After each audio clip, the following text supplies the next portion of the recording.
नमस्कार, मैं डॉक्टर विश्राम Meena, assistant professor history, government college Bandikui. इतिहास विषय में रुचि रखने वाले सभी विद्यार्थियों, अध्येताओं और इतिहासकारों का हार्दिक अभिनंदन और स्वागत करता हूं। प्रिय विद्यार्थियों, जैसा कि आपको विदित है कि इतिहास की जानकारी के स्रोत नामक पूर्ववर्ती मेरे व्याख्यान में इतिहास की जानकारी के स्रोतों या इतिहास की जानकारी प्राप्त करने के लिए किन माध्यमों की आवश्यकता होती है या वो कौन से टूल्स है जिसके द्वारा हम किसी घटना, तथ्य या ऐतिहासिक कथानक के बारे में प्रमाणिक या वैधतापूर्ण जानकारी प्राप्त कर सकते हैं, इसके बारे में मेरी पूर्ववर्ती व्याख्यान में एक संक्षिप्त परिचय देने का प्रयास किया गया था। उसी इतिहास की जानकारी के स्रोत नामक विषय बिंदु को इस व्याख्यान के अंतर्गत आगे बढ़ाने के एक क्रम है वो जारी रहेगा। जैसा कि विद्यार्थियों और इतिहास में रुचि रखने वाले अध्येताओं आपको मालूम है कि इतिहास की जानकारी के स्रोत के लिए या किसी घटना की प्रमाणिक जानकारी के लिए या किसी ऐतिहासिक कथानक के विवरण के लिए हमारे पास जो प्रमाणिक जानकारी या वैधता प्राप्त होती है वो मुख्यतः तीन स्रोत या तीन टूल्स के माध्यम से प्राप्त होती है, जिन्हें हम भौतिक अवशेष के नाम से जानते हैं। दूसरा है साहित्यिक स्रोत और तीसरा है युगीन व्यक्ति या समकालीन व्यक्ति का घटना या तथ्य के बारे में विवरण। भौतिक अवशेष और पुरातात्विक स्रोत नामक इतिहास की जानकारी के स्रोत नामक प्रथम बिंदु से हम अपनी बात है वो प्रारंभ करते हैं। भौतिक अवशेष या पुरातात्विक स्रोत का मैं आपको संक्षिप्त परिचय दे दूं। इससे पूर्ववर्ती व्याख्यान में मैंने इस पर विस्तार से बात की थी, लेकिन इस व्याख्यान के दौरान हम भौतिक अवशेष और पुरातात्विक स्रोत के अंतर्गत किन किन माध्यमों को शामिल करते हैं या भौतिक अवशेष या पुरातात्विक स्रोत से इतिहास की जानकारी या किसी ऐतिहासिक घटना, तथ्य या ऐतिहासिक विवरण है उसकी जानकारी हम किस तरह से प्राप्त कर सकते हैं और उसको कितनी वैधता हासिल होती है या उसके पीछे कि सत्यता कितनी छिपी हुई होती है। क्या इतिहासकार का मंतव्य, क्या इतिहासकार का दृष्टिकोण भी पुरातात्विक स्रोतों में फेरबदल या परिवर्तन करने की मंशा रखता है। इन सब बातों का अवलोकन और विश्लेषण करने का प्रयास हम इस विषय बिंदु के साथ कर रहे हैं। तो हम अपनी बात को आगे बढ़ाते हुए सबसे पहले इतिहास की जानकारी के स्रोत कि जैसा कि मैं आपको बता रहा हूं कि इतिहास की जानकारी के स्रोत या इतिहास की जानकारी प्राप्त करने के लिए तीन माध्यम हैं। ये भौतिक अवशेष, दूसरा साहित्यिक स्रोत और तीसरा है युगीन व्यक्ति या समकालीन व्यक्ति का घटना या तथ्य के बारे में विवरण।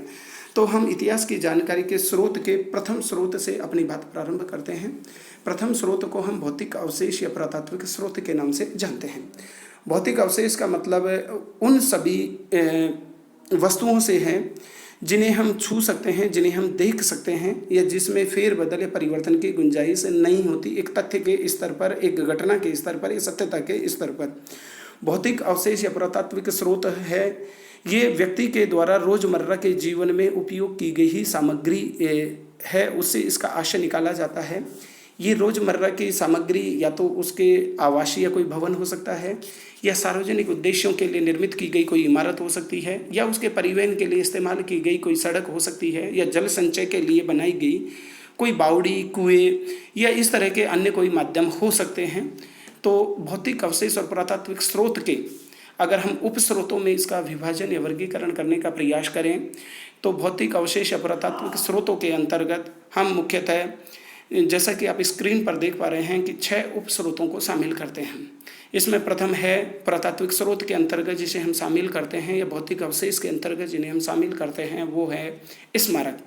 यहाँ पर स्मारक का जैसे कि तात्पर्य है कि विभिन्न प्रकार की आवासीय संरचनाएं या वे सार्वजनिक उद्देश्यों के लिए बनाई गई इमारतें या एक स्थान से दूसरे स्थान पर जाने के लिए निर्मित किए गए जैसे रोड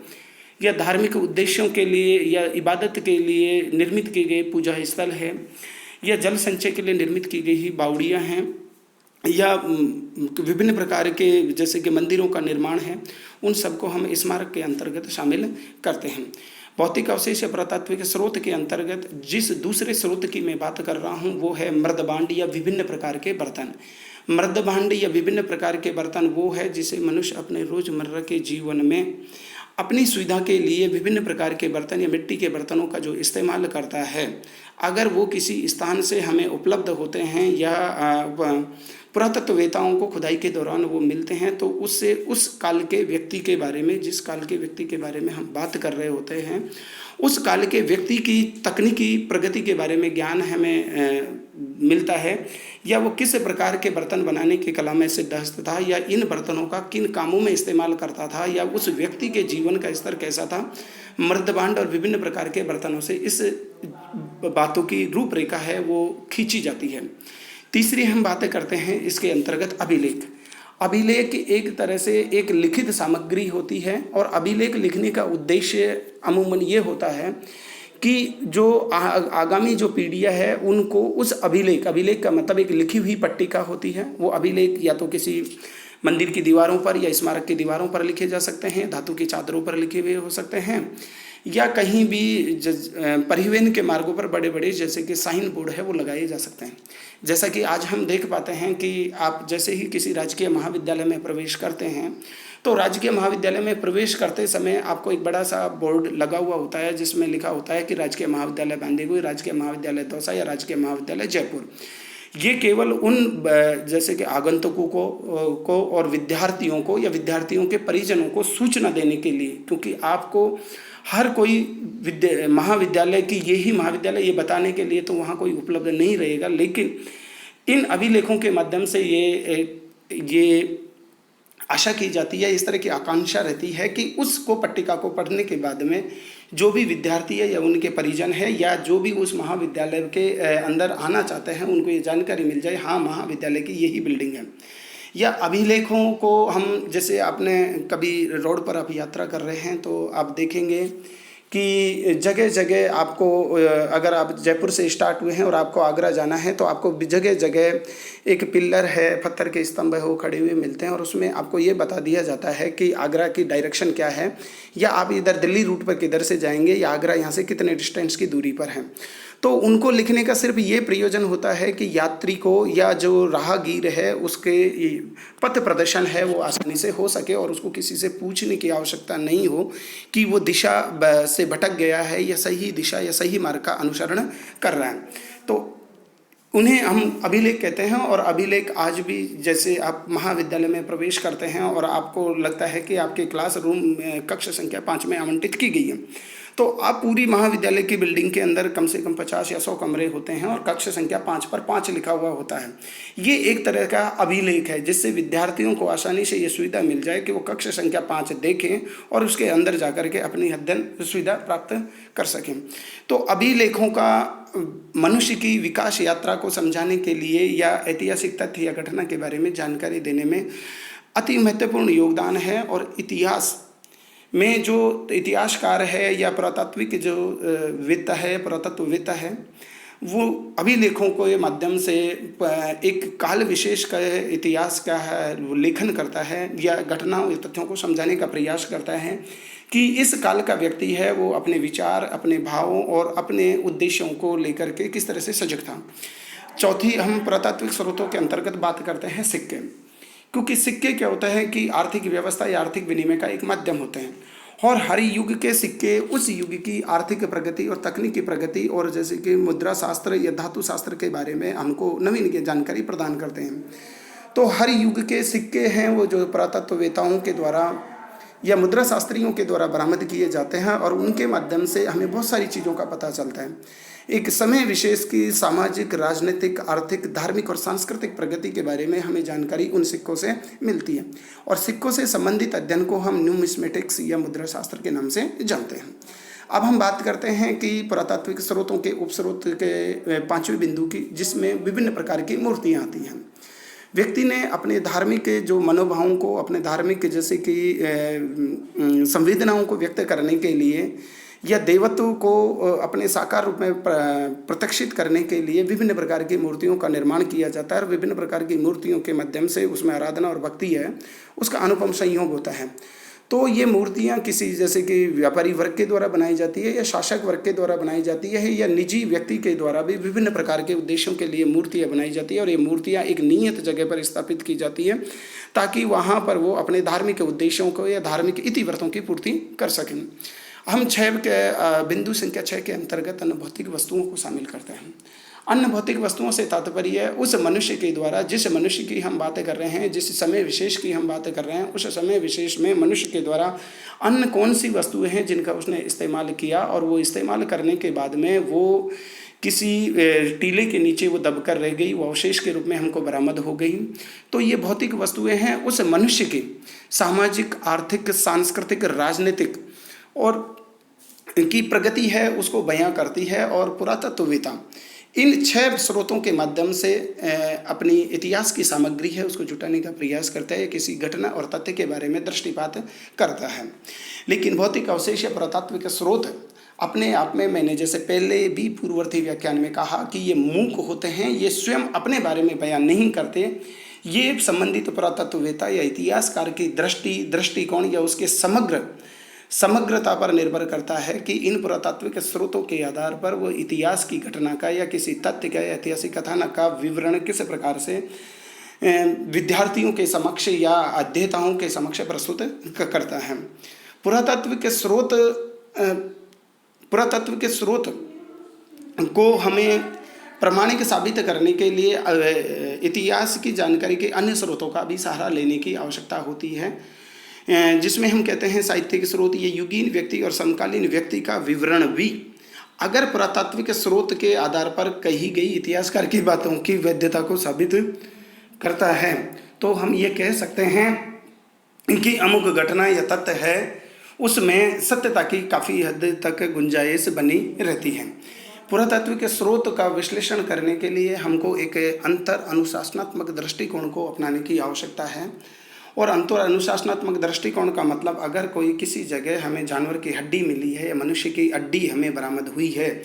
तो हमें उसके अंदर हमें फिजिक्स यानी भौतिक शास्त्र या रसायन शास्त्र या वनस्पति शास्त्र या जीव विज्ञान शास्त्र जैसी विज्ञान की शाखाओं के अध्येताओं के साथ या विद्वानों के साथ या उन विज्ञान की शाखाओं के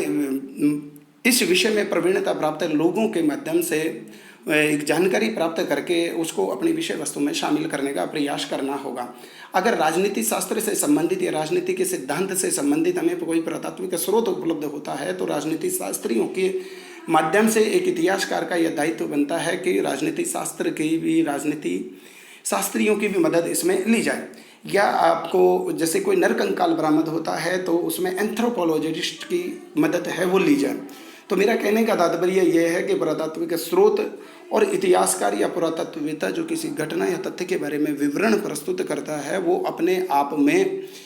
केवल एक निरपेक्ष दृष्टिकोण के माध्यम से किसी घटना या तथ्य का सही विवरण प्रस्तुत नहीं कर सकता है। इसके लिए उसको इंटरडिसिप्लिनरी अप्रोच या इंटरडिसिप्लिनरी पर्सनैलिटी इंडिविजुअल का सहारा लेने की आवश्यकता है। तभी वो किसी घटना या तथ्य है उसके विवरण के साथ या उसके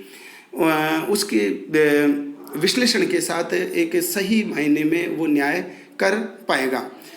तो इसी के साथ मैं समझता हूँ कि भौतिक अवशेष और पुरातात्विक स्रोत है, उसमें इतिहास की जानकारी है वो कैसे प्राप्त करें, किसी घटना तथ्य के बारे में हम चीज़ों को किस तरह से देखें, यह उसमें कही गई पाठ्यक्रम की पुस्तकों में कि पुरातात्विक स्रोतों के आधार पर। जैसे मैं आपको एक सिंपल सा उदाहरण देकर के बताता हूँ कि आज समूचा जो पाषाण युग है या हड़प्पा सभ्यता है वो पूरी तरह से पुरातात्विक स्रोतों पर आधारित है। उसके बारे में हमारे पास जो भी जानकारी उपलब्ध हुई है वो मात्र पुरातात्विक स्रोतों के आधार पर है। चूँकि हड़प्पा सभ्यता में लिपि का आविष्कार हो गया था, मनुष्य लिखता था, पढ़ता था, लेकिन उसकी लिखावट और उसकी पढ़ाई को आज तक अपन नहीं समझ सके। तो जिस दिन उसकी लिखाई और लिखावट है या उसकी पढ़ाई को अगर हम जिस दिन समझ गए, उसमें जो प्रतीकात्मक लिपि का प्रयोग हुआ है उसके आशय को हम समझ गए, तो हो सकता है कि पुरातात्विक स्रोतों के आधार पर हड़प्पा सभ्यता के बारे में अद्यतन जो हमारे पास जानकारी है वो गलत साबित हो जाए। तो अभी हड़प्पा सभ्यता के बारे में हमारे पास जो जानकारी है उसे हम पूरी तरह से सत्य नहीं मान सकते, वो केवल पुरातात्विक स्रोतों पर आधारित है। और पुरातात्विक स्रोत की वैधता या उसको प्रमाणिक साबित करने के लिए या उसको ऑथेंटिसिटी देने के लिए अन्य दो माध्यमों की आवश्यकता होती है, और वो दोनों ही माध्यम आज हमारे पास त्रोहित हैं या उनको हम पढ़ नहीं पाए हैं, उनको समझ नहीं पाए हैं, और इस दिशा में लगातार हमारा प्रयास जारी है। तो मेरे कहने का आशय ये है कि पुरातत्व के जैसे कि स्रोत है वो इतिहास की जानकारी के लिए, किसी घटना या तथ्य की जानकारी में महत्वपूर्ण भूमिका है वो अदा करते हैं,